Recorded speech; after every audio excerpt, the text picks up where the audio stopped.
Alors, qu'est-ce qui a le plus de valeur dans une entreprise? Ses produits? Ses bureaux? Pas vraiment. Le vrai trésor, c'est la relation qu'elle tisse avec ses clients. Aujourd'hui, on va décortiquer un concept clé qui met un chiffre là-dessus. La valeur à vie du client. Et vous allez voir, comprendre ça, ça change complètement la vision qu'on a du business. On va commencer avec une question un peu à contre-courant. Dans le business, on est souvent obsédé par la même chose, décrocher le premier achat, faire la première vente.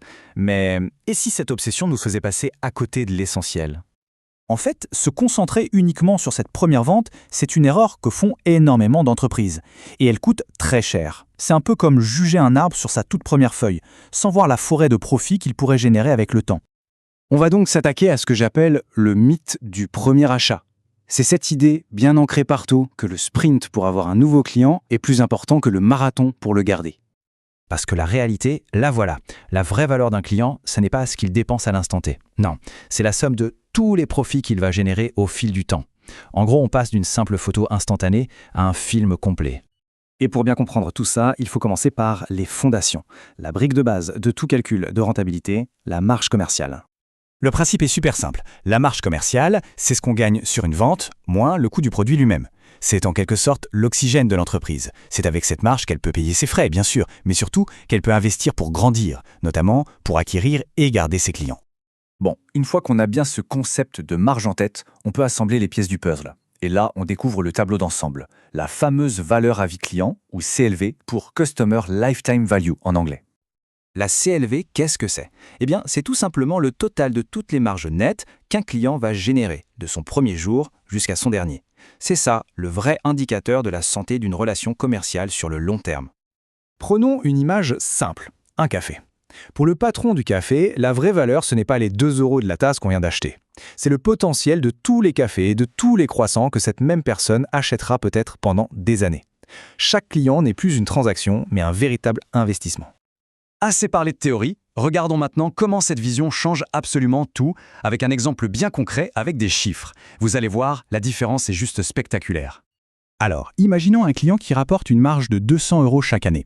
Pour l'acquérir, la première année, ça coûte cher. 150 € de marketing, de pub, etc. Résultat, il ne reste que 50 € de marge nette.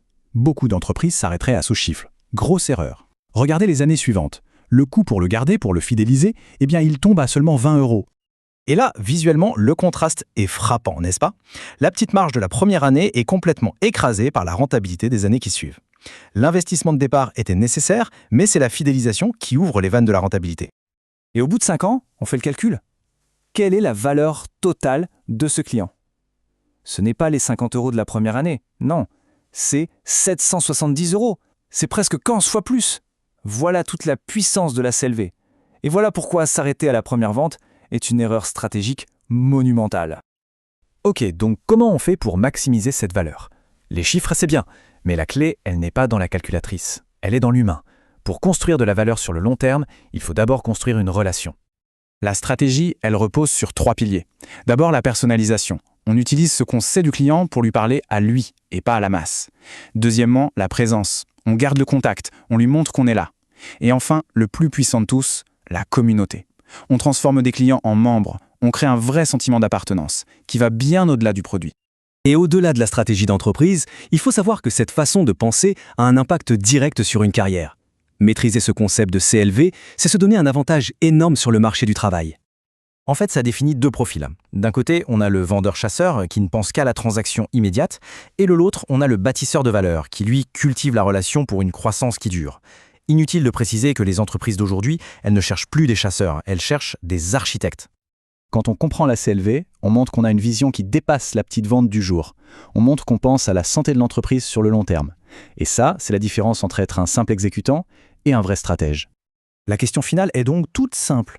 Face à un client, est-ce qu'on se voit comme un chasseur à la recherche d'une victoire rapide et sans lendemain, ou est-ce qu'on se voit comme un bâtisseur qui pose la première pierre d'une relation faite pour durer? Le choix de la réponse, eh bien, il peut définir toute une carrière.